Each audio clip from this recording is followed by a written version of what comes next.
যে এই উম্মত জাহান্নামে যাবে কি করে জাহান্নামে যাবে এটা আমার বুঝে আসে না। আমি তো কোথাও টোকায়া পাই না এই উম্মতে জাহান্নামে যাওয়ার সুযোগ, কোনো রাস্তা দেখি না যে এই উম্মত জাহান্নামে কি করে যাবে। কিন্তু তারপরও যাবে, এটাও সত্য। তারপরও তাহলে বোঝা গেল ওর মতো হতভাগা কেউ নেই, এই উম্মতে জাহান্নামে যাওয়ার কোনো সুযোগ নেই। আমি আপনাকে দেখাইতেছি, আসসালাতু ইলা সালাতি কাফারা, যে 5 ওয়াক্ত নামাজ পড়ে সে বুকে হাত দিয়া বলতে পারে 24 ঘন্টার গুনাহ মাফ। কেন? হাদিস তো সত্য না মিথ্যা?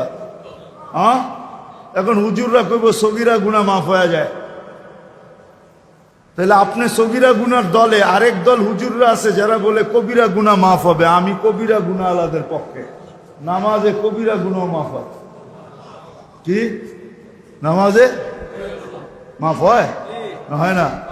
যদি না হইতেন, আরে ইস্তেগফার লাগবে না মেয়ে, যদি না হইতেন তাহলে আল্লাহর রাসূল কেন ওসমান রাদিয়াল্লাহু তাআলা আনহুকে শীতের মৌসুমে বসন্তের সময় বাহিরে নিয়া গাছের ডাল নাড়া দিয়া সমস্ত পাতাগুলা ঝরায়া তারপরে কেন বললো আমার উম্মত যখন ফরজ নামাজ পড়ে গুনাহগুলা এইভাবে ঝরা যায়? ওইখানে কি বলছে নাকি বড় পাতা ছোট পাতা? ওইখানে তো পাতা একটাও ছিল না, ঠিক না? আল্লাহর রাসূল বুঝাইছে কোনো গুনাহই থাকবে না, নামাজ নিজেই ইস্তেগফার। আবার ইস্তেগফার কি? নামাজ নিজেই ইস্তেগফার, নামাজ নিজেই জিকির। জিকির আছে কি? নামাজের চেয়ে বড়? আকিমিস সালাতা লিযিকরি, নামাজের চেয়ে বড় জিকির আবার কি? নামাজ নিজেই ইস্তেগফার, নামাজ নিজেই সোয়াশের অ্যাকশন না খালি। আপনি নামাজ চিনেন? যদি সোয়াশের না হইতো আল্লাহ রাসূল কেন বলতো ইদা সালুহা সালুহা সাইরুল আমাল? নামাজ ওকে, তোমার পরিপূর্ণ জীবনটা ওকে, সর্বলাইন ওকে, সর্বদিক ওকে। তাহলে নামাজের ভিতরে যদি ইস্তেগফার না থাকতো তাহলে এটা কি করে হতো? সমস্ত বন্দেগীকে গ্রহণযোগ্যতা পাওয়ার জন্য নামাজকে গ্রহণযোগ্যতামূলক বানাইতে হবে। নামাজ ওকে, সব ওকে। তো যেটা বুঝাইতেছিলাম পূর্ণতা, 24 ঘন্টা যে 5 ওয়াক্ত নামাজ পড়লো ওর তো সব গুনাহ মাফ, ও দোজখে যায় কি করে? আর তারপরেও যদি কিছু বেঁচে গেল তো বলতেছে আল জুমাতু ইলাল জুমাতি কাফারা, এক জুমার থেকে আরেক জুমায় পা দিবে পুরা সপ্তাহটা মাফ, সপ্তাহটা। তারপরেও যদি কিছু বেঁচা যায় তাহলে ওই ব্যক্তি দোজখে যায় কি করে? আমাকে বুঝান। তারপরেও যদি কিছু বেঁচে গেল তাহলে একটু আগে তো বললাম ওই যে রান আউটের থেকে বাঁচাইয়া দিয়েন, ঠিক না? রমজানে পা দিতে দেরি, রমাদান ইলা রমাদান কাফারা, রমজান থেকে রমজানে পা দিতে দেরি, পুরা বৎসরের গুনাহ মাফ হইতে দেরি হয়। মাফ হইতে দেরি হয় না। কেন? মৌসুমে চলে আসছে, মৌসুমে। আমরা তো ভাবি না প্রত্যেক ইফতারির সময় আল্লাহ 70,000 লোককে জাহান্নাম থেকে মুক্তি দেন। আপনি মনে করবেন 70,000 মুক্তি পায় নাকি? হুজুররা কইব হাদিসে তো 70,000 আছে। আমি বলবো না, 70,000-এর চেরম এই প্রবাদ বাক্যটা সত্য। শিশুর পিতা ঘুমিয়ে আছে সব শিশুরই অন্তরে। আমিও বলবো 70,000-এর পিঠে আরো কয়েক 70,000 ঘুমায় আছে। কেমনে জানেন? এই 70,000 কিয়ামতের দিন উঠা দাঁড়াবে আর বলবে আল্লাহ অধিকার দিবে সুপারিশের। এরা দাঁড়াবে আর সুপারিশ করে কয়েক 70,000 নিয়ে যাবে, ঠিক না? যেমন আল্লাহর রাসূল বৈশা আছেন, তো জিবরিল আলাইহিস সালাম হাসতে হাসতে আসছে, বড় খুশি আজকে। আল্লাহ রাসূল জিজ্ঞাসা করছে এত খুশি কেন? বলছে সুসংবাদ নিয়ে আসছি, আপনিও খুশি হয়ে যাবেন। বলছে কি সুসংবাদ? 70,000 উম্মত আপনার হিসাব কিতাব ছাড়া জান্নাতে যাবে। তো শুনতে দেরি, চেহারা মলিন হইতে দেরি হয় নাই। তো জিবরিল আলাইহিস সালাম বললেন এটা কি? আপনি তো খুশি হওয়ার কথা, চেহারা মলিন হলো কেন? মাত্র 70,000, আমার সাহাবী তো 1.25 লক্ষ। কিয়ামত পর্যন্ত উম্মতের কি হবে? এই জন্য চেহারা মলিন। আপনি কি নিতে রাজি না? নিতে রাজি না এই কথা বলতেছি না, কিন্তু ভাবতে হবে এটা বলতে পারি। ভাইবা দেখি নিব কি নিব না। তো পাশে ওমর রাদিয়াল্লাহু তাআলা আনহু বসা, বলছে ওমর নিব 70,000, বিনা হিসাব কিতাবে জান্নাতে যাবে। যেমন উস্তাদ তেমনই তো ছাত্র হয়, পীর যেমন মুরিদও তো এমনই হয়, ঠিক না? হ্যাঁ, কি বলেন? সঙ্গী ভালো হলে আমিও ভালো হব, এটাই তো সত্য। নাহলে কোরআন কেন বলবে কুনু মা সাদিকিন? নেককারদের সাথে চলো, তুমিও নেক হয়ে যাবা, তুমিও নেক হয়ে যাবা। ভালোর লোকে চলো, ভালো হয়ে যাবা। প্রবাদ বাক্য এটাই সত্য। সৎ সঙ্গে স্বর্গবাস, অসৎ সঙ্গে সর্বনাশ, এটাই সত্য। সৎ সঙ্গে সর্বনাশ, সৎ সঙ্গে স্বর্গবাস, অসৎ সঙ্গে সর্বনাশ। তো বলছে ওমর নিব? কয় না, 1.25 লক্ষ তো আমরাই। কিয়ামত পর্যন্ত মানুষের কি হবে? কি করব? কয় ফেরত পাঠায় দেন, বলেন বাড়ায় নিয়ে আসতে। তো বলছে মশওয়ারা হয়ে গেছে, নিতে পারি না, আল্লাহকে বলো বাড়ায় দিতে। আল্লাহ আল্লাহ, ঠিক না? আল্লাহ আল্লাহ আল্লাহ আল্লাহ, হায় হায়। কার আল্লাহ কিরকম আমি জানি না, কিন্তু মুহাম্মদুর রাসূলুল্লাহর আল্লাহকে দেখলে অন্যরকম দেখা যায়। হায় হায়, আমি মনে হয় বুঝাইতে পারি না আপনাদেরকে। আপনি বলবেন পৃথক করলেন কেন? না, এটা পৃথক না, এটা অন্য জিনিস বুঝাইতে চাইতেছি। মুহাম্মদুর আম্মাজান নিজে বলছেন, আম্মাজান আয়েশা রাদিয়াল্লাহু তাআলা আনহা বলতেছেন, ইয়া রাসূলুল্লাহ, আপনার ইচ্ছায় আপনার আল্লাহ এত তাড়াতাড়ি করে কেন? বুখারীতে আছে, বুখারীতে। যারা বুখারী পড়ায় ওদেরকে জিজ্ঞেস করেন, আপনার আল্লাহ আপনার ইচ্ছায় এত তাড়াতাড়ি করে কেন? আপনার আল্লাহ আপনার ইচ্ছায় যদি আম্মাজান বলতে পারে, তাহলে আমিও বলতে পারি। কার আল্লাহ কিরকম এটা আমার বিষয় না, কিন্তু মুহাম্মদুর রাসূলুল্লাহর আল্লাহ মুহাম্মদুর রাসূলুল্লাহর সাথে অন্যরকম। সারাদিন বন্ধুর দিকে তাকায় থাকে, বন্ধু নারাজ করা যাবে না। হায় হায় হায় হায়। তো পাঠায় দিছেন, জিবরিল আলাইহিস সালাম ফিরে আসছে। তো বলছে, জিবরিল কি খবর? আল্লাহ বলতেছেন বাড়ানো যাবে না, আপনাকেও নারাজ করা যাবে না। বাড়ানো যাবে না, আপনাকেও। আপনি বলবেন এটা আবার কি করে সম্ভব? বাড়াবে না আবার আপনাকে নারাজ করবে না, এটা সম্ভব কি করে? আল্লাহ পদ্ধতি দিয়া দিছেন, বন্ধু বাড়ানো যাবে না, কিন্তু আপনাকেও নারাজ করা যাবে না। পদ্ধতি 70,000-এর প্রত্যেক ব্যক্তি 70,000 হাতে ধরা জান্নাতে নিয়ে যাবে। তাইলে কত যাবে হিসাব কিতাব ছাড়া জান্নাতে? কত? 490 কোটি উম্মত যাবে হিসাব কিতাব ছাড়া জান্নাতে। এই জন্যই বলতেছিলাম, প্রতিদিন ইফতারের সমাজে 70,000 আল্লাহ জাহান্নাম থেকে মুক্তি দেন। 70,000 দেন না, ওদের পিঠের ভিতরেও আরো কয়েক 70,000 এরকম লুকানো আছে, ওটি সহ কিয়ামতের দিন যাবে ইনশাআল্লাহ। মৌসুম দিছিলেন, মৌসুম দিছিলেন, যেখান থেকে প্রথমে ছিলাম আবার চলে যেতেছি। লফতা লম্বা হয়ে গেছে অনেক দূর। যে দৈনন্দিনের প্রয়োজনের জিনিস যারা বিক্রি করে, তারা জানে যে সারা বছর আমি দৌড়ায় পারবো না, ইবাদত বন্দেগী দিয়ে বাড়তে পারবো না, আমি তো সহানুভূতি দিয়েই জান্নাত লেখা। মৌসুম ছিল আমাদেরকে আকর্ষণের পাত্র বানানোর জন্য। রমজান মৌসুম, ভরা মৌসুম, ভরা মৌসুম।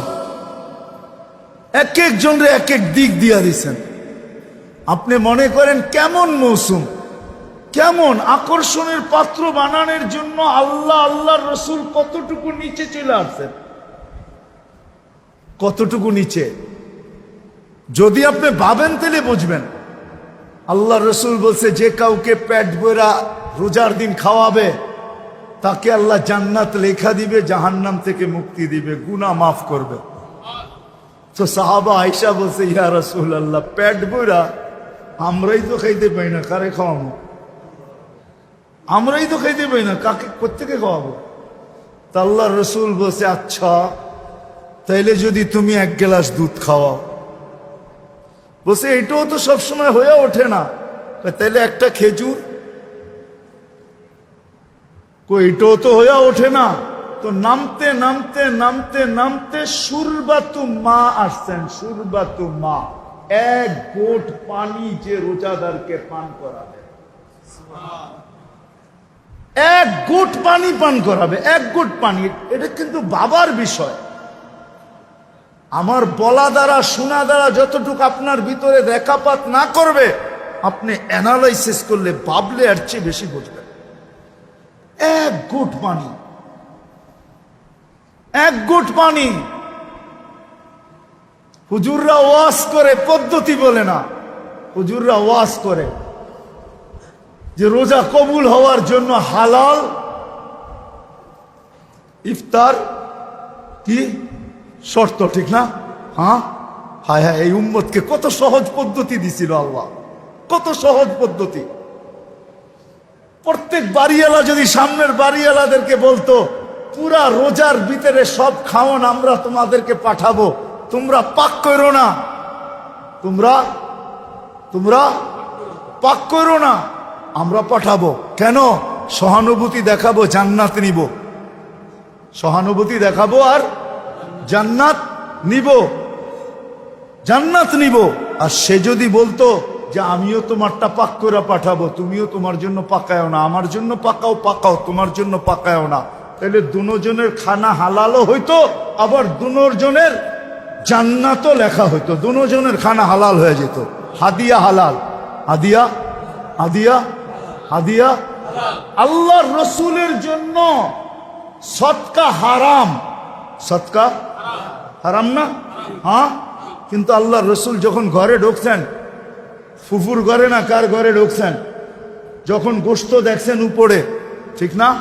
বলছে এই গোশত এত সুন্দর গ্রান, পাকাইছে তো খুব মজা করে মনে হয়, গ্রানই কইতেছে, ইয়া রাসূলুল্লাহ সাদাকা, কয় লাকি সাদাকাতুন ওয়ালানা হাদিয়াতুন, তোর লাইগা সদকা, আমার জন্য হাদিয়া, খাওয়া না, তুই খাওয়াইলে হাদিয়া হয়ে যাবে। তাইলে প্রত্যেকের রিজিক হালাল হইত। আমার সমাজকে যদি বুঝাইতে পারতাম, তাইলে এই প্রশ্ন আমার সমাজের থেকে উঠা যেত। আমরা ফতুয়া তো দেই, মাসলা তো বলি, পদ্ধতি বলি না। আমার সমাজের প্রত্যেক ফ্যামিলি যদি আরেক ফ্যামিলিকে বলতো, বোন তোর পুরা রমজানের 30 দিনের ইফতার 2 টাইম 3 টাইমের খাওয়া আমার ঘর থেকে আসবে, সে যদি বলবে আমার ঘর থেকে তোরটা আসবে, আমার ঘর থেকে তোরটা, আমি জান্নাত নিতে চাই, তোকে হাদিয়া দিতে চাই, তাইলে এই হাদিয়ার লেনদেন যদি হইতো আর জান্নাতের আশায় হইতো, তো দুজনেরটা হালাল হইতো। কি কি কি? হাদিয়া হালাল, হাদিয়া হাদিয়া হালাল। আপনি বলতেন ও তো ওইরকম কামাইছে, কামাক না, ওটা কি আপনার দায় দায়িত্ব দিছে নাকি আল্লাহ? লাস্তা আলাইহিম বিমুসাইতির, ও কোত্থেকে কামাইছে ওর ব্যাপার। আপনাকে তো হাদিয়া দিছে, আপনাকে তো কি দিছে? আপনাকে তো হাদিয়া দিছে। ওয়ালা তাজাসসু ওয়ালা ইয়াগতাব বাযুকুম বাযা, ইসলামে তাজাসসুস নিষেধ। আমরা একটু বেশি পরহেজগারি দেখাইতে যে তাজাসসুসে লেগে যাই, আমি জানিও না যে এই তাজাসসুস আমাকে কোথায় নিয়ে যাইতেছে। আপনি ভাবছেন আপনি বড় মুত্তাকি হইতেছেন, না, মুত্তাকি হইতেছেন না। হইতে পারে এই মুত্তাকির শয়তানের চাদর আপনাকে অনেক দূরে নিয়ে যেতে পারে। নিজেকে বড় মুত্তাকি ভাইবেন না যে আমি তাকওয়া তাহকিক করি। তাহকিক করতে করতে করতে কারো পর্দা ফাঁস করে ফেলছেন আপনি। কোন মুসলমানের পর্দা ফাঁস করার অনুমতি আল্লাহ আপনাকে দেয় নাই, অনুমতি আপনাকে আল্লাহ দেয় নাই, আপনাকে দেয় নাই। আমরা দেখি তো সমাজের অনেক ক্লিপ দেখি, অনেক বয়ান দেখি, অনেক কথা শুনি, মাঝে মাঝে বড় দুঃখ লাগে। এত সংকীর্ণ মনা কেন? হ্যাঁ, আমি ওদিনই বলতেছিলাম, মনে হয় উমরার থেকে আসার পরের দিনই এক বয়ানে বলতেছিলাম যে খোদার ওয়াস্তে আমাদের তো আজকে দুরবস্থা এরকম যে আমরা টুপির কালার পর্যন্ত দেখি। হ্যাঁ, টুপির কালার দেখা ছাড়েন, কাঠটুপি উঁচা কাঠটুপি নিচা দেখা ছাড়েন, উম্মতকে এক ভাবেন এক। বিশ্বাস হয় না? তাইলে আমি আপনাদেরকে এমন ব্যক্তির রেফারেন্স দিব যার উপরে ব্যক্তিত্ব নাই। শাইখুল হিন্দ মাহমুদুল হাসান রহমতুল্লাহ আলাইহির বয়ান পড়া দেখেন, শুনা দেখেন। মাল্টার জেলখানার থেকে যেদিন উনি ফিরে আসছেন, ওই দিন সারা ভারতের ওলামারা দারুল উলুম দেওবন্দে জমা হয়েছিলেন। ওই দিন যে বয়ান উনি দিয়েছেন, ওই বয়ান আপনি পড়া দেখেন, তারপরে আপনি বুঝবেন আপনি কে, আপনি কতটুক বড় মুত্তাকি আর পরেজগার, আপনি কতটুক বড় তাকওয়াওয়ালা। ওই বয়ান শোনেন। যেদিন মাল্টার জেলের থেকে আসার পরে দারুল উলুম দেওবন্দে ভারতের সব ওলামারা জমা হয়েছেন, কিন্তু উনি সমস্ত ওলামাদের কি, হ্যাঁ, ভারতের ওনার উপরে ওস্তাদ মাত্র দুইজন। কয়জন? তিনজন। রশিদ আহমদ গঙ্গুহি, কাসেম নানতবি, মোল্লা মাহমুদ। এছাড়া কোনো ওস্তাদ ওনার নাই। তিনজন ওস্তাদে মিলে একজন ওস্তাদ। সারা ভারতবর্ষের কিয়ামতের সকাল পর্যন্ত ওলামায়ে দেওবন্দের যত ওস্তাদ আসবে, সবাই ওস্তাদ শাইখুল হিন্দ মাহমুদুল হাসান রহমতুল্লাহ আলাইহি। ওনার ওই দিনের বয়ান শোনেন। না পাইলে আমার কাছে যায় না, আমি বয়ান শোনায় দিব আপনাদেরকে। না পাইলে আমার কাছে যায় না, আমি বয়ান শোনায় দিব উনি কি শুনাইছে। উম্মত বানা।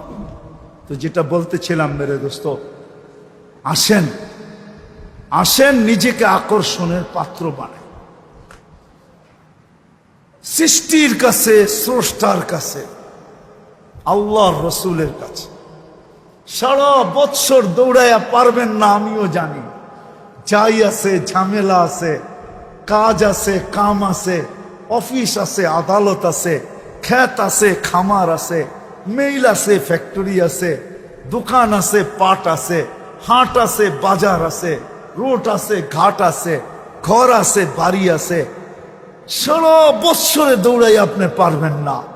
এই জন্য রমজান এক মৌসুম দিছেন যে তুমি অতীত বৎসরের যত পূর্ণতা, অপূর্ণতাকে পূর্ণ করতে চাও, অতীত বৎসরের শূন্যতাকে দূর করতে চাও, অতীত বৎসরের যত কমি খামি হয়েছে এটাকে পুরা করতে চাও, শুধু অতীত বৎসরের না।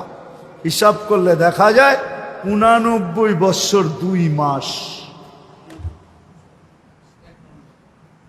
এক রমজান পুরা করা যায় 89 বৎসর 2 মাস। আরেকটাই গেলে আর আপনারা বুঝবেন না, ওটা তাসালসুল লাজেম হয়ে যাবে। আর হুজুররা ফতোয়া দিবে তাসালসুল জায়েজ নেই। কেননা 89 বৎসরের ভিতরে তো আবার 89 বৎসর আছে, ঠিক না? কি 89 বৎসরে আবার রমজান আছে না একটা করে? তো এটা হিসাব করলে কোন জায়গায় ঠেকবে যায়, ঠিক না? কি করেন, কোন জায়গায় ঠেকবে, ঠিক না? কোন জায়গায় ঠেকবে? এই জন্যই তো কিতাবে এক জায়গায় পাওয়া যায় যে এই উম্মতকেই কাউকে কাউকে আল্লাহ বলবে যে যা দিলাম খুশি কিনা। কেননা জানে তাসালসুল টানতে গেলে ও আবার বইলা বসে কিনা যে আমাকে তো এতটি দিতে হবে। এই জন্য আল্লাহ একজনকে বলবে জান্নাতে যাওয়ার পরে যে কি চাস, তো বলবে আল্লাহ দুনিয়াটা যেদিন বানাইছেন আর যেদিন ধ্বংস করছেন, আর মানুষ তার বিবেক, বুদ্ধি, বিদ্যা, মেধা, শ্রম সবকিছু ব্যয় করে দুনিয়াটা যতটুকু উন্নত করছিল, হাইলাইট করছিল, আবাদ করছিল, এই পুরাটা আমি চাই। পুরাটা পুরাটা পুরাটা আমি চাই।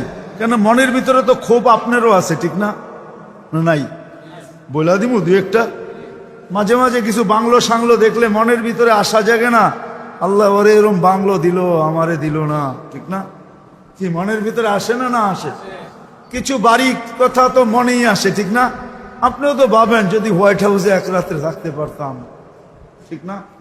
কি বলেন? কিছু প্লেস আছে না দুনিয়ায়, দেখলে মনে হয় যে মোদি এক রাত্র ঘুমাইতে পারতাম, ঠিক না? কি বলেন? হ্যাঁ, আশা আকাঙ্ক্ষা তো আছে। তো ও চাবে, তা আল্লাহ হাসবে আর বলবে মা সালতানি লাকা হাক্কুন, বেউকুব, কি চাইলি? যেটা পাও না ওটাও তো চাস না, এটা কি চাইলি? তা আল্লাহ বলবে, যা, এটা তো তোকে দিলামই, আরো নতুন 10 গুণ দিলাম। কি কি? কেন নতুন 10 গুণ যদি না দেন তাহলে তুলনা হবে না। এখন ওই দুনিয়া পায় আর যেই 10 গুণ পাইছে ওইটা দেখবে আর দুনিয়া দেখবে, তো ডেলি 100 বার থুতু মারবে, কইব চাইলাম কি, আল্লাহ দিল কি? চাইলাম কি? মার পেটেও তো খাইছি আমরা, না খাই নাই? হ্যাঁ, কি খাইছি না? কিন্তু ওই খাওয়ানটা যদি এখন 10 লাখ টাকার 10টা বান্ডেল আর ওই খাওয়ানটা একটা প্লেটে আপনাকে দেই, খাবেন? হ্যাঁ, মনে হয় না। মানসিকতা ঠিক থাকলে খাবে। কেউ খাইতেও পারে, রুচি নষ্ট হয়ে গেলে কি যা হয় আর কি, খাইতেও তো পারে, ঠিক না? হ্যাঁ, যখন ঘুষ খাইতে পারে তো এটাও খাইতে পারে, ঠিক না? যখন সুদ খাইতে পারে তো এটাও খাইতে পারে, ঠিক না? কি বলেন? হ্যাঁ, কি বলেন? অনেকেই তো খায়, তো ওগুলা খাইতে পারলে এটাও খাইতে পারে। কিন্তু আসলে রুচি যার ঠিক আছে ও বলবে রাখ তোর টাকা। মানুষ হইয়া এটা জিব্বা লাগায় কি করে? মার পেটেও তো খাইতেছিলে, ঠিক না? তো সত্য এটাই, জান্নাতে যাওয়ার পরে মেরে দোস্ত দুনিয়ার দিকে দেখবে আর থুতু মারবে। এক বড়া মৌসুম দিছে না, এক গুট পানি দিয়া জান্নাত নেওয়া যায়, নিজেকে জাহান্নাম থেকে মুক্ত করা যায়, নিজের গুনাহকে মাফ করানো যায় এক গুট পানি দিয়া।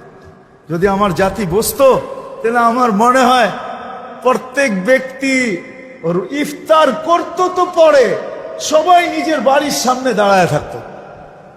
কিসের জন্য?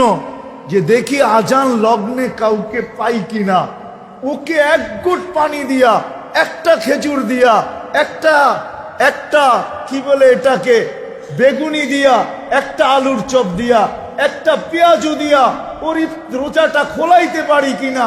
যদি খোলাইতে পারি আর খুলতে দেরি, আমার জান্নাত মিলতে দেরি হবে না। ওইখানে তো আল্লাহর রাসূল বলেন না পুরা মাস খাওয়াইতে হবে, একদিন হইল। কিন্তু আসল চিত্র কোনটা? জান ইফতার তো ঘরে বসে করেন, রাস্তায় দেখেন, রাস্তায় আজান লগ্নে দেখেন কত হাজার না লক্ষ মানুষ। ঢাকা শহরে কেউ বাসে বসে আছে, কেউ রিক্সায় বসে আছে, পানি পর্যন্ত দিয়ে ইফতার করার সুযোগ হয় না। আমার জাতি যদি বসতো তো যাদের বাড়ির সামনে দিয়ে রাস্তা আছে ওরা সবাই রাস্তায় যায় ইফতারির 10 মিনিট আগে দাঁড়ায় যেত, আর যেই গাড়ি যায় হাত থামায় বলতো রোজা থাম, শুধু খুইলা যা, বেশি কিছু লাগবে না, পায়ে ধরে ধরে খোলাইতো। যদি আমার জাতি বুঝতো, আমিও বুঝাইতে পারি না জাতি কোত্থেকে বোঝে। এই জন্য আসেন, কথা শুরু এইখান থেকেই ছিল। দিনই কথা যত ধ্যান খেয়াল একাগ্র চিত্তে শুনব, তত বেশি দিলে গাঁদবে, আর দিলে যখন গাঁদবে আমলের দ্বারা আকর্ষিত হবে। মৌসুম যেরকম ফলকে ফলায়, ফুলকে ফোটায়, রমজান এক মৌসুম প্রত্যেক ব্যক্তিকে আল্লাহর কাছে, জান্নাতের কাছে আকর্ষণের পাত্র বানানোর জন্য। কেননা জান্নাত প্রথম রমজানের দিন জান্নাতে সুমধুর বাতাস যখন চলে, তো জান্নাতের প্রত্যেকটা বস্তু জিজ্ঞাসা করে, আল্লাহ এটা কিসের বাতাস? বলছে উম্মতে মুহাম্মদীর মৌসুম চালু হয়ে গেছে, রমজান। তো প্রত্যেকটা নেয়ামত বলে এরা কখন আসবে? হুরেরা বলে আমাদেরকে বিয়ে করায় দেন না, উম্মতে মুহাম্মদীর সাথে আমরাও মজা করব, এরাও মজা করবে। তখন আল্লাহ বিয়ে করায় দেয় হুরুল আইনের সাথে। ওটা খোলার সময় নেই, এক বৈঠকে তো আর আধা ঘন্টা 1 ঘন্টার বয়ান দিয়ে তো আপনাকে পুরা রমজানের কাহিনী শোনানো যাবে না। এটার জন্য 2 মাস আগের থেকে শুরু করতে হবে, রমজানের দিন এসে শেষ করতে হবে, তাইলে বোঝা যাবে রমজানে রাখছে কি রাখছে আল্লাহ, কি রাখছে। এই জন্যই তো আল্লাহর রসুল রমজানে 2 কাজ করতেন। আম্মাজানের থেকে এক রেওয়ায়ত, দুনো রেওয়ায়ত আম্মাজান থেকে, আয়েশা রাদিয়াল্লাহু তাআলা আনহা বলেন আল্লাহর রসুল রমজান আসলে কোমরে গামছা বাঁধা ফেলতেন। আমাদের কাউকে চিনতেন না, আমাদেরকে চিনতেন না। আল্লাহর রসুল কখনো বিছনায় আসতেন না, রমজানে বিছনায় আসতেন না। এটা ছিল ব্যক্তিগত আমলের তরতিব। আর দ্বিতীয় ছিল আল্লাহ রসুল সাল্লাল্লাহু আলাইহি ওয়াসাল্লাম, আল্লাহ রসুল সাল্লাল্লাহু আলাইহি ওয়াসাল্লাম রমজানে তুফানের কি গতি, এর চেয়ে বেশি গতিতে দান খয়রাত করতে থাকতেন। আসেন, আমরাও রমজান পায়া গেছি, আল্লাহ আমাদেরকে তৌফিক দান করেন। বাকি যেই সময়টা আছে কমসে কম এটাকে কাজে লাগাই, আল্লাহ আমাদেরকে আমল করার তৌফিক দান করেন। ওমা আলাইনা ইল্লাল বালা।